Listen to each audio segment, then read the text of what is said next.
사랑의 만에서 나머지 하나는 우리의 감각을 깨우시고 우리의 무뎌진 사랑의 마음 깨우시고 사랑의 온도가 높아지게 하여 주시옵소서.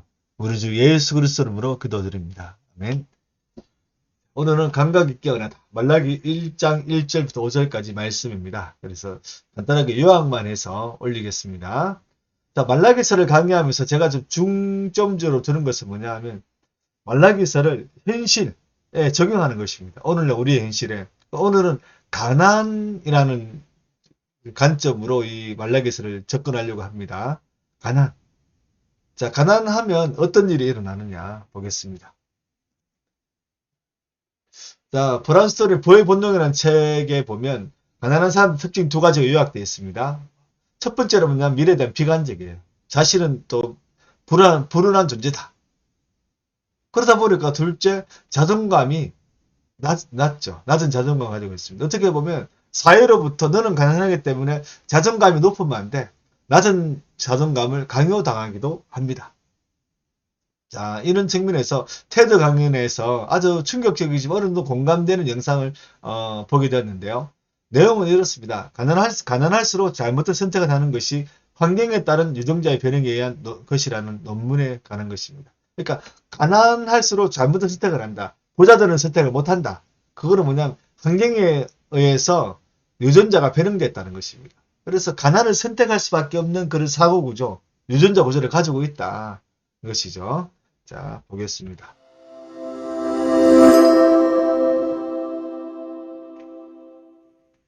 Why do the poor make so many poor decisions?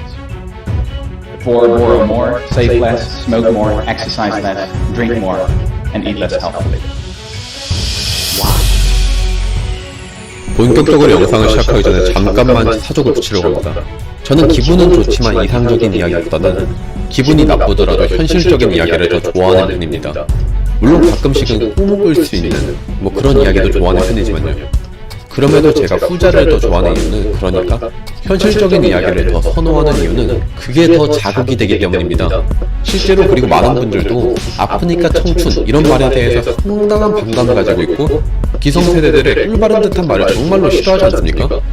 이몽택 씨가 저술한 90년대생이 온다라는 책에서도 그런 것들이 정말로 적나라하게 표현이 되어 있고 제가 과거에 올렸던 흑수저 관련 영상들도 많은 분들이 좋아해 주시고 또 공감해 주셨어요.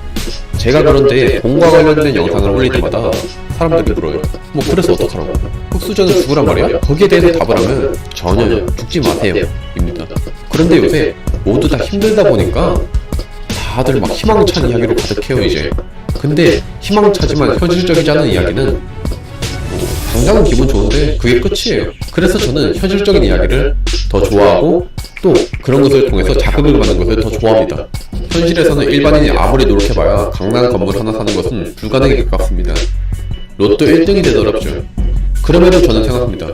꿈같은 이야기에 취해 있는 사람보다 현실을 알고 분하다 하면서 분해하고 강남 건물주의 꽁무니를 어떻게든 잡으려는 사람이 결국은 강남 건물주는 못될지언정 수도권 건물주는 될 수 있지 않을까 하고요. 이번 영상도 DNA에 가난이 새겨져 버린다는 가난의 무서움에 대해서 그냥 말씀드리려고 만든 겁니다. 가난에서 벗어나기 위한 해답을 제시하지는 않습니다. 해답도 모르고요. 저는 해답을 내가 안다면 저도 이미 강남에 건물 몇 채 사고 있거나 아니면 정치에 진출해가지고 민심을 꽉 잡고 있겠죠. 사족이 길었습니다. 본론을 말하면 가난은 건강뿐 아니라 DNA에도 영향을 줍니다. 즉 유전자에 가난이 새겨져 버리는 것이죠. 이는 일리노이 노스웨스턴 대학의 토마스 맥데이드 교수가 2019년 2월에 발표한 연구 결과입니다. 많은 사람들이 가난한 사람일수록 신체 건강이 안 좋다는 사실은 다 알고 있습니다. 낮은 지위의 사람일수록, 그러니까 돈이 없고 교육을 못 받은 사람일수록 심장질환, 당뇨, 암, 우울증, 그리고 전염병의 위험이 높아진다는 사실을 다 알고 있고 제가 이렇게 제시해드리는 논문들에서 입증이 되었으니까요. 그러나 연구진은 더 나아가서 가난, 더 정확하게 말하면 사회 경제적 지위가 인간의 유전자 자체를 변화시켜버린다는 결과를 발표합니다. 즉 사회 경제적인 지위와 유전자 간의 관계를 밝혀낸 것이죠. 필리핀에서 평균 나이 20.9세인 489명의 참가자를 대상으로 유아기 및 어린 시절 그리고 성인이 되었을 때 수익과 재산, 교육 정도를 조사했고 또 유전 정보를 분석해서 사회 지위와 유전 정보 간의 관계를 밝혀냈습니다. 그 방법에 대해서 설명해드리면 인간의 유전 정보 안에는 CPG 사이트라고 불리는 특정 염기 서열이 존재합니다. 모든 세포에는 DNA가 반드시 포함되어 있는데 DNA에서 수소가 빠져나가고 CH3로 치환된 작용을 DNA 메틸화라고 합니다. DNA가 메틸화되면 유전자 발현에 영향을 줍니다. 그리고 영향을 받은 유전자는 자신의 후손들에게 전달이 되겠죠. 즉, 영구지는 사회 경제적 지위에 따른 DNA 메틸화의 차이를 분석한 겁니다. 저는 이 논문을 읽으면서 왜 가난한 사람의 자식은 더 가난하고 부유한 사람의 자식은 계속 더 부유해질까? 이런 질문에 유전적 관점에서의 궁금증이 저자도 있지 않았나 하는 생각이 들었습니다. 여하튼 그래서 영구진의 결과는 놀라웠습니다. 사회 경제적인 지위가 낮아질수록 유전자의 다양한 부분에서 메틸화가 진행이 되었습니다. 즉, 우리가 어느 정도의 위치에 존재하는 사람냐에 따라서 신체 유전자의 약 10%가 후천적으로 수정이 되고 있었던 겁니다. 다시 말씀드릴게요. 후천적으로 수정이 되고 있었어요. 저자는 말합니다. 이 결과를 통해 유전자에 대해서 조금은 다르게 생각해 볼 수 있었다. 유전 정보는 경험을 반영하여 구조와 기능을 후천적으로 변화시키는 역동적인 물질이라고. 물론 연구의 한계는 존재합니다. 가난한 사람과 부유한 사람에게 있어 DNA 메틸화 정도의 차이가 나는 건 알겠는데 이게 무슨 효과를 유발하느냐? 이 부분에 대해서는 현재 대상자들에게 이제 추적 연구가 이루어지고 있고 또 후속 연구가 진행되고 있다고 합니다. 대체 가난한 환경에서 어떤 요소가 유전자를 변화시켜버린 걸까요? 그 이유는 후속 연구를 통해 밝혀지겠지만 이번 연구 결과를 통해 가난이 유전자에 새겨져 버린다는 놀라운 사실이 밝혀졌습니다. 그럼에도 불구하고 가난한 사람이 잘못되고 멍청하기 때문에 가난하다는 이야기는 절대로 아닙니다. 착각하지 말아주세요. 가난이라는 상황은 네덜란드 유명한 역사가이자 작가인 리트거 브레그만의 말대로 IQ를 14점 잃는 것과 마찬가지입니다. 잠을 하룻밤 못 자는 것과 같은 수준입니다. 가난한 사람은 환경 때문에라도 가난한 선택을 할 수밖에 없는 거죠. 그의 말에 빌려 이번 영상을 마무리하도록 하겠습니다. You could compare it to a new computer that's running 10 heavy programs at once. It gets slower and slower, making errors, eventually it freezes, not because it's a bad computer, but because it has too much to do at once. And the poor have the same problem. They're not making dumb decisions because they are dumb, but because they're living in a context in which anyone would make dumb decisions. Now, more than 500 years after Thomas More first wrote about basic income, and 100 years after George Orwell discovered the true nature of poverty, we all need to change our worldview. Because poverty is not a lack of character. Poverty is a lack of cash. 여러분, 이 영상의 마지막 말, 가난은 인성의 부족이 아니라 돈의 부족이다. 이 말이 참 인상적인데요. 아무튼 이 영상에서 또 하나 발견할 수 있는 것은 뭐냐면 원죄가 실제로 존재한다는 것이죠. 가난하게 만드는 유전자가 이제 대물림 되듯이 우리의 인간의 죄, 아담의 죄도 대물림 된다는 것인데, 아무튼 참 문제에 대해서 새롭게 이렇게 좀 증명할 수 있는 논문을 발견한 것 같아서 너무 기쁜데요. 여기서 우리가 살펴보고 싶은 것은 이것입니다. 오늘 바로 가난이죠. 가난. 가난하고 각박한 현실 속에서는 안 좋은 선택을 할 수밖에 없다. 상황적으로 얘기하고 있는데, 아무튼 가난하고 각박한 현실을 살아가는 이스라엘 백성들의 마음과 이들을 향한 하나님의 마음을 저는 보게 되었습니다. 여기 말라기서 시작부터 느껴진 하나님의 마음은 뭡니까? 말라기서 1장 1절 경고죠. 경고. 경고라는 단어에서도 볼 수 있듯이 이스라엘 백성들의 화가 나 있으신 상태로 최소한 하나님의 마음은 좋은 마음은 아닌 것 같아요. 그런데 1장 2절에서 하나님이 던지시는 첫 마디가 우리의 예상을 확 뒤집어 버리죠. 2절에 보면 내가 너희를 사랑하였노라. 내가 너희를 사랑하였노라. 문법적으로 보면 이 사랑하였다. 이것은 뭐냐면 현재 완료 시제입니다. 현재 완료 시제. 그래서 사랑했었다. 또 사랑할 것이다. 지금 사랑한다. 이런 게 아니라 과거에 사랑했는데 지금도 그 사랑이 계속 이어지고 있다. 나의 마음은 변함이 없다. 이걸 얘기하고 있는 거예요. 하나님의 마음은 경고라는 단어에서는 아주 화가 난 듯한 그런 거지만 하지만 분노가 아니라 사랑이 하나님의 마음이라는 것입니다. 그런데 또 바로 이스라엘 백성은 이렇게 얘기합니다. 하나님이 널 사랑하고 있어. 그러니까 이절에는 어떻게 우리를 사랑하셨나이까? 어떻게 우리를 사랑하셨나이까? 우리는 사랑받은 적이 없다. 언제 사랑받는지 모르겠고 또 하나님께서 사랑하는 방식이 우리가 틀리냐? 어떻게 우리를 사랑했는지 모르겠다. 아무튼 우리는 하나님의 사랑을 느끼지 못하고 있다. 그걸 얘기합니다. 이스라엘 백성이 마치 하나님 듯이 얘기하죠. 어떻게 우리를 사랑하셨나이까? 어떻게 우리를 사랑하셨나이까? 여기에 담긴 의미가 뭘까요? 이스라엘 백성들의 할아버지, 아버지 세대가 페르시아 제국에서 이주를 했어요. 가나안 땅으로. 민족의 재건을 위해서 또 하나님 나라를 새로 세우기 위해서 가나안 땅으로 왔습니다. 페르시아에 살면 안정된 삶을 살아갈 수 있는데 그들은 하나님을 위해서 온 거예요. 그런데 하나님께서 그들을 버리셨다는 것이죠. 그들이 더욱더 화가 나는 것은 그겁니다. 하나님께서 바로 옆에 있는 요단강 건너에 있고 또 지정예 쪽으로 블레셋, 요단 건너 에돔, 암몬 이런 또 부족들이 살고 있는데 다 같이 바벨론에 의해서 망했는데 그들은 자기들보다 세력이 크다는 거예요. 더 부유하다는 것입니다. 마치 부유한 아버지가 자식한테는 밥만 주는데 동네 아이들한테는 밥도 주고 간식도 주고 좋은 옷도 주고 그걸 보면 이 자식이 기분이 어떻겠습니까? 배신감, 분노가 일어나는 거죠. 아버지는 나를 사랑하지 않아. 아버지가 내가 너를 사랑한다 말한다 할지라도 아버지 어떻게 우리를 사랑하셨나이까? 이렇게 대답할 수 있다는 거죠. 특히 이스라엘 백성들이 주목한 민족이 있습니다. 하박국 1장 2절 하반절에 보면 나 여호와가 말하느라 에셀은 야곱의 형이 아니냐. 그러나 내가 야곱을 사랑하였고 에셀은 에돔의 조상이죠. 야곱은 이스라엘의 조상이고 그래서 에돔과 이스라엘은 사촌이에요. 사촌. 그런데 뜬금없이 내가 야곱의 형이 아니라 야곱을 사랑했다. 이렇게 얘기하는 거 맥락 없는 것 같지만 이스라엘의 마음속에 있는 그 분노를 하나님께 다 하신다는 것입니다. 너 지금 에돔하고 너 비교하고 있지. 아니야. 나 너 더 사랑하고 있어. 그렇게 얘기하는 거죠. 오늘 하나님께서는 그들이 성을 다시 쌓을지라도 내가 다시 다 헐어버리겠다. 그렇게 얘기하십니다. 그런데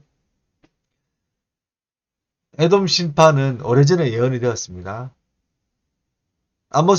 이사야에서 아모스서는 BC 700년대 기록으로 말라기에서보다 300년도 앞선 거예요. 근데 300년 이상 전에 하나님께서 에돔 심판을 예언하셨어요. 이사야 34장 5절. 여호와의 칼은 전쟁을 예명합니다. 여호와께서 전쟁을 일으키셔가지고 에돔 위에 내리며 진멸하기로 하시기로 한 백성에 내려 그를 심판할 것이라. 에돔이 심판하시겠다는 거죠. 어떤 방식으로? 전쟁에서 패배함으로. 아모스 1장 11절. 에돔의 서너 가지 죄로 내가 이제 심판할 건데 그들이 칼로 그 행위를 쫓아가면 이스라엘과 전쟁을 벌여서 이스라엘이 패배하니까 칼을 들고 쫓아가서 그들에게 아주 이렇게 학살과 또 온갖 못된 짓을 했다는 것입니다. 그래서 내가 에돔을 심판한다는 거죠. 특히 한 장인데 한 장밖에 안 되는데 21절로 구성된 어바다서는 바로 에돔의 심판 전체를 얘기하고 있어요. 에돔의 심판을 어바다서 전체가 에돔의 심판을 예언하고 있다는 것이죠. 어바다서 1장 1절. 에돔에 대해 이와 같이 말씀하시니라. 그래서 에돔의 심판을 예언하셨어요. 왜 심판하셨습니까? 아모스 1장 11절에 바로 나오죠. 그리고 또 에스겔에서 25장 12절 14절에 나옵니다. 에돔이 유다 족속을 쳐서 원수를 갚았고 에돔하고 이스라엘 늘 싸웠어요. 그러니까 원수지간처럼 싸웠습니다. 근데 바벨론을 등에 있고 바벨론 군대가 이스라엘을 쳐들어갈 때 바로 그 에돔이 길잡이 역할을 했습니다. 이쪽으로 가면 더 가깝습니다. 또 성문 우리가 열어드릴게요. 그래서 에돔이 성문을 활짝 열어버렸어요. 그래서 바벨론 군대가 예루살렘 성으로 탁 진입하면서 사람을 죽이 학살하고 폭력을 행하고 약탈하고 여자들은 몹쓸 짓을 하고 바로 거기에 대해서 하나님께서 내가 원수 갚아주겠다. 내 백성 이스라엘을 괴롭힌 바벨론뿐만 아니라 에돔도 내가 원수 갚아주겠다. 망하게 하겠다. 그렇게 말씀하신 것입니다. 그런데 이스라엘 백성들의 눈에는 여전히 견제합니다. 말라기서 1장 4절이죠. 말라기서 1장 4절.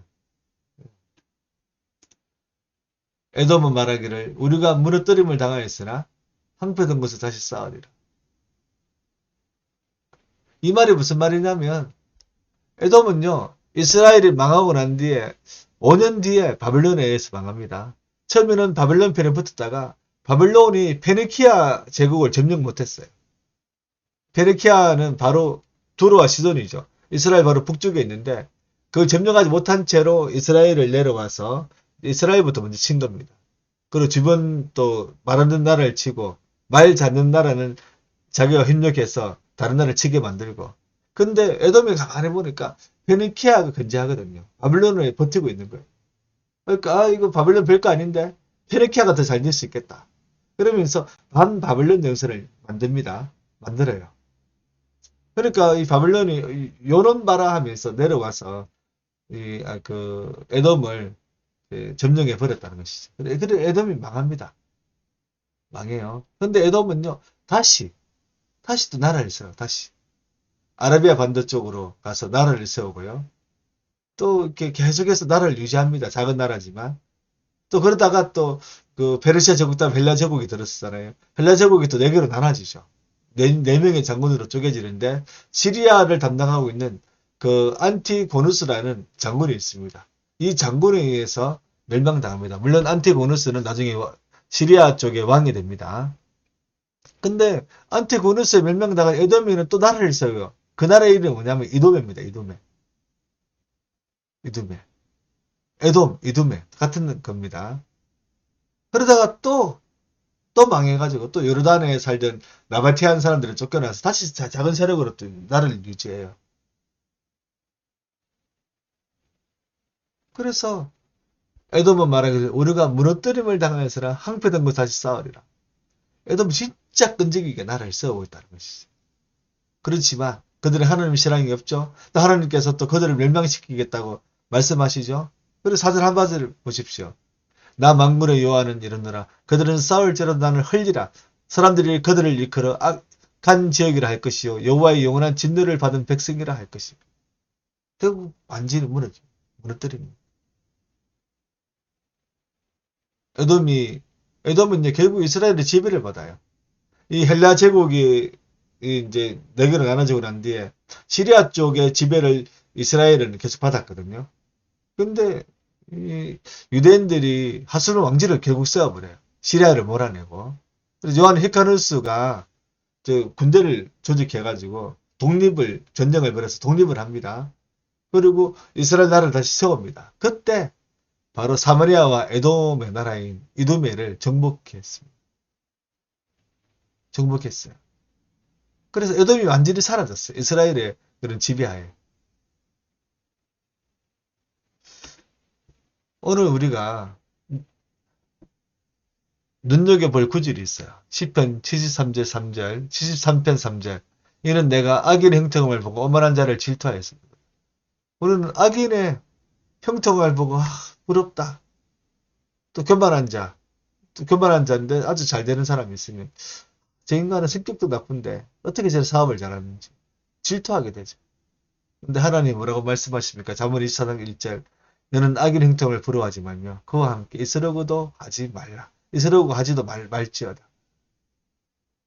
그와 함께 있다는 것은 같이 뭐 사업하고 이런 정도 수준이 아니라 연합한다는 거예요. 마음을 연합하고 의지하고 또 같이 또 신전에도 가고 그렇게 하지 말라는 거예요. 부러움에 빠지면 지는 거예요.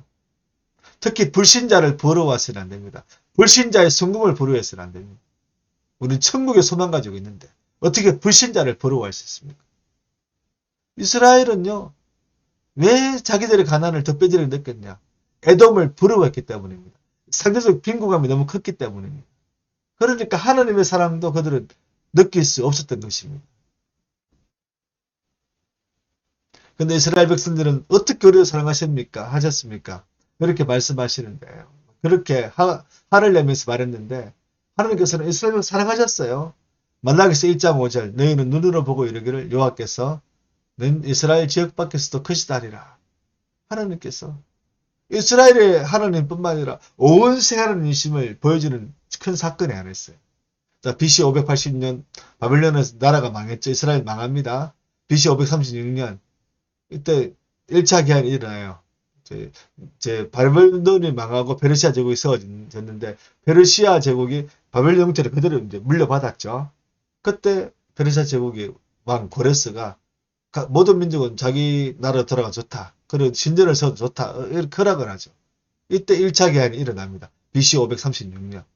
스룹바벨이 지도자가 돼서 오는데 성전을 재건하기 위해서 왔죠. 성전을 재건합니다. 그리고 BC 457년 2차 기한 에스라가 성경을 가르치고 싶어서 페르시아에서 왔어요. 올 때 많은 사람들 함께 옵니다. 2차 기한입니다. BC 444년 페르시아 제국 바로 당시 3차 기한이죠. 느헤미야가 바로 성벽 재건하고 오죠. 이때가 느헤미야 시기가 좀 말라기의 시기라고 봅니다. 보통 학자들이.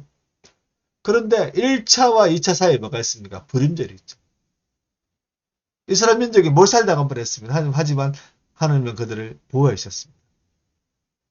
아말렉 사람 하만이 유대인 몰살 계획을 세웠는데 모르드게와 에스더의 믿음과 그 용기, 활약을 통해서 하나님께서 막아주십니다. 이때 불임절이라는 게 생기죠. 하나님은 이스라엘을 보호하셨다는 것입니다. 지금 말라기서의 시기에 보면 이렇게 수십 년 전에 큰일이 있었다는 거예요. 그걸 까먹고 지금 불평하고 원망하는 거죠. 지금 너무 힘드니까. 과거의 큰 은혜 그거 몰라요. 지금 내가 은혜 받고 싶어요. 지금 내가 잘 살고 싶어요. 지금 내가 배부르고 싶어요. 지금 내가 행복하고 싶어요. 그렇게 지금 불평하고 있는 거예요. 여러분, 자기 연민과 총체적 무감각성이라는 단어가 있어요. 사람이 자기 처지를 일퍼가하고 자기 연민에 빠지면 감각이 사라지게 됩니다. 자기 자신의 감각은 익숙한데 다른 사람의 감각을 느끼지 못해요. 특히 사랑 이런 느끼지 못해요. 편안함 느끼지 못해요. 감각이 묻어진다는 것이죠. 이때 하나님께서는 사랑의 선전포고를 하십니다. 모든 감각은 훈련으로 회복될 수 있습니다. 영적 무감각도 훈련으로 각성될 수 있습니다. 성령께서 진실하고 간절한 사람의 영을 깨우실 것이기 때문입니다. 무감각으로부터 벗어나도록 더 많이 기도하십시오. 하루 10분씩 매일 기도해도 하나님께서 함께 하신다는 그런 느낌은 그 감각이 살아납니다. 하루에 진실한 마음으로 성경을 한 장씩만 읽어도 감각은 살아납니다. 무엇보다 감각의 각성은 사랑입니다. 사랑이면 놀랍죠? 사랑은 묻어진 감정을 회복시키고 파괴된 심령을 새롭게 하며 잔혹한 자를 무력하게 만들고 하나님을 떠난 자를 돌아오게 만듭니다. 내가 너희를 사랑하노라. 하나님의 경고는 사랑의 선전포고와 같은 거예요. 사랑이라는 가장 강력한 무기로 우리를 무장해제시키시는 하나님. 그 하나님 벽에 갑시다. 그리고 하나님의 백성답게 한번 살아봅시다. 하나님 사랑, 이웃 사랑. 하나님의 사랑을 받은 만큼 한번 전해봅시다. 기도하겠습니다. 사랑의 많으신 아버지 하나님, 우리 자기 연면에 빠지지 않게 해주십시오. 귀가 너무 얇아서 누군가의 그런 소리에 너무 인생이 좌지우지되지 않게 하시고 하나님, 어디 하나님께 집중되게 하시고 담대하게 하시고 포기하지 않게 도와주시옵소서. 하나님 역사하소서. 우리 주 예수 그리스도 이름으로 기도드립니다. 아멘.